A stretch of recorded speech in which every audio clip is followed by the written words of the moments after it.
Everyone, मैं Yogesh Prajapati as assistant loco pilot. दोस्तों, आज की वीडियो में हम रेलवे के इम्पोर्टेंट नोटिफिकेशन के बारे में बात करने वाले हैं, क्योंकि सभी भाई तैयारी करते रहते हैं और वैकेंसी का इंतज़ार करते रहते हैं। तो रेलवे की एक न्यू वैकेंसी आ चुकी है और उसका नोटिफिकेशन भी आ चुका है।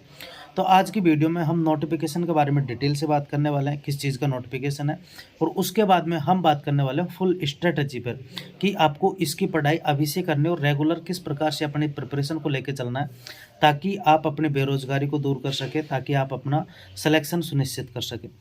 तो दोस्तों, ये वीडियो काफ़ी बेहतरीन आपके लिए होने वाली है, तो इस वीडियो को एंड तक जरूर देखना और चैनल पर नहीं तो सब्सक्राइब कर लेना। तो चलते हैं, करते वीडियो को स्टार्ट। हेलो दोस्तों, मैं Yogesh Prajapati, railway study with Yogesh में आपका स्वागत है। तो दोस्तों, सबसे पहले हम नोटिफिकेशन के बारे में बात करने वाले हैं। तो नोटिफिकेशन आपका आरआरबी ग्रुप डी का नोटिफिकेशन आ चुका है और नोटिफिकेशन में आपके फॉर्म है जो 31 जनवरी मतलब कल से स्टार्ट हो चुके हैं, आज 1 फरवरी है, और आपके फॉर्म चलने वाले हैं 2 मार्च तक। और उसकी लास्ट पेमेंट फीस रहेगी। आप जैसे अभी आपने फॉर्म फिल कर दिया, उसके बाद में पेमेंट आपके पास नहीं है तो पेमेंट आप 4 मार्च तक कटवा सकते हैं।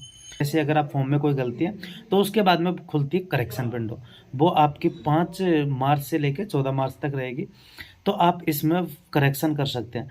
तो पहली बात तो आप ये नोटिस कीजिए, जैसे आपने रजिस्ट्रेशन तो कर ही रखा होगा ऑलरेडी, तो पहले आप फॉर्म भरते समय सारी चीज़ों को सही से ताकि करेक्शन करने की कोई भी बात ना आए। उसके बाद में जैसे आपको अगर आपका सिलेक्शन भी होता है तो एफिडेविट वगैरह इसकी फालतू झंझट ना रहे।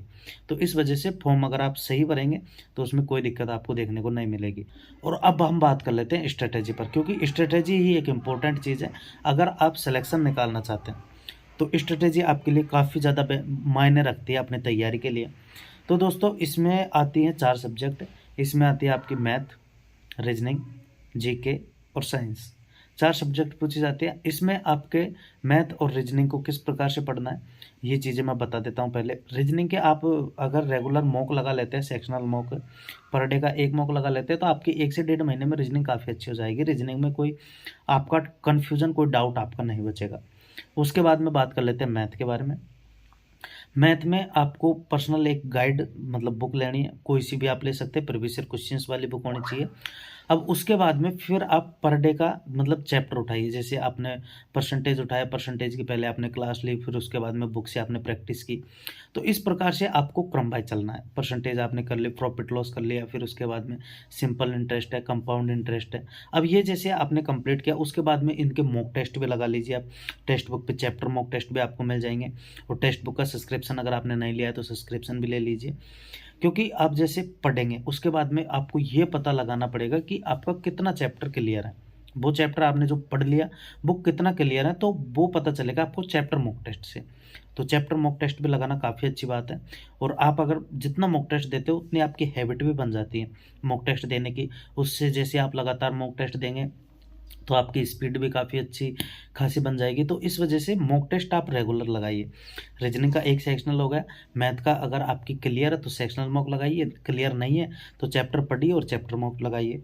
अब जैसे उसके बाद में साइंस, तो साइंस में आपको एक अच्छी खासी गाइड लेनी है। आप एस के झा की बुक ले सकते हैं, यूथ पब्लिकेशन की बुक ले सकते हैं, और यूट्यूब से पढ़ने के बाद में फिर उस चैप्टर को बुक से पढ़ के काफ़ी अच्छे तरीके से कंप्लीट कीजिए, ताकि आप अपने चैप्टरों को अच्छे तरीके से लेके चलेंगे ना। जैसे आपने फर्स्ट चैप्टर किया, उसको पहले यूट्यूब से पढ़ा, फिर बुक से पढ़ा, फिर उसके बाद में टेक्स्ट बुक पे उसके चैप्टर टेस्ट लगाए, तो उससे आपको मतलब पूरी मतलब लेसन की नॉलेज हो जाएगी, पूरे अध्याय की आपको नॉलेज हो जाएगी, और आपको ये पता चल जाएगा अब मुझे कितना पढ़ना है, किस प्रकार से मैं पढ़ रहा हूँ, मेरी तैयारी सही चल रही है या फिर गलत चल रही है। तो ये सारी चीज़ों का पता आपको चैप्टर मॉक टेस्ट से लगेगा। और उसके बाद में जीके, तो जीके की आप पर्सनल एक तो करंट की आप क्लास ले सकते हैं पर डे की, अगर आप फिक्स टारगेट कर रहे हो ग्रुप डी को, क्योंकि ये स्ट्रेटेजी मैं ग्रुप डी के बारे में बताने वाला हूँ और ये बेहतरीन स्ट्रेटेजी है।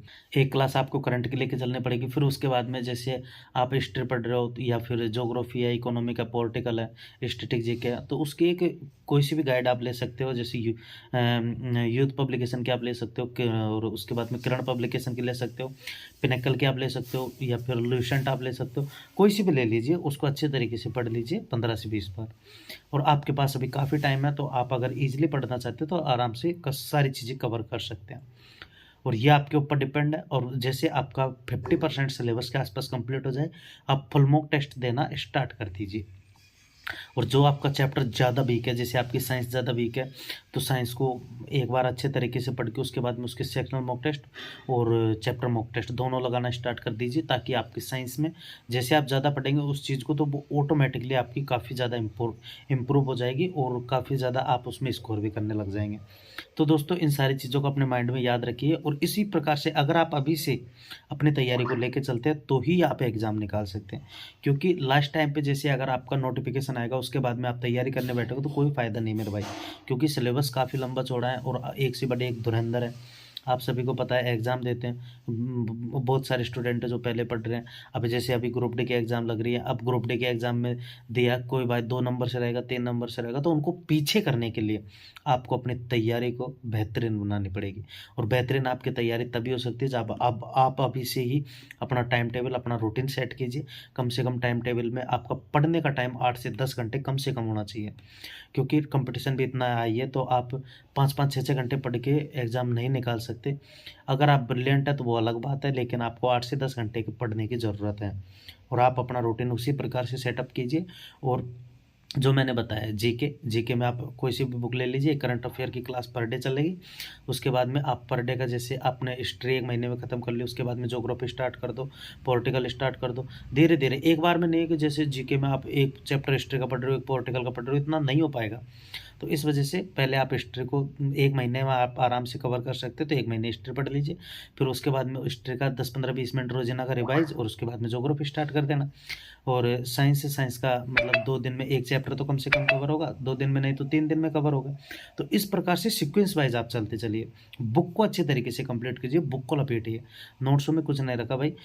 खुद के नोट्स आप बुक से ही बनाना, काफ़ी बेहतरीन, काफ़ी मज़ा आएगा आपको उन सारी चीज़ों को पढ़ने में। तो ऑल द बेस्ट सभी भाइयों को, और उम्मीद करता हूँ आप अपनी तैयारी में कोई कमी नहीं छोड़ेंगे। Thank you. तो मिलते हैं नेक्स्ट वीडियो में किसी न किसी टॉपिक पर। इतने के लिए बाय बाय, टेक केयर, जय हिंद।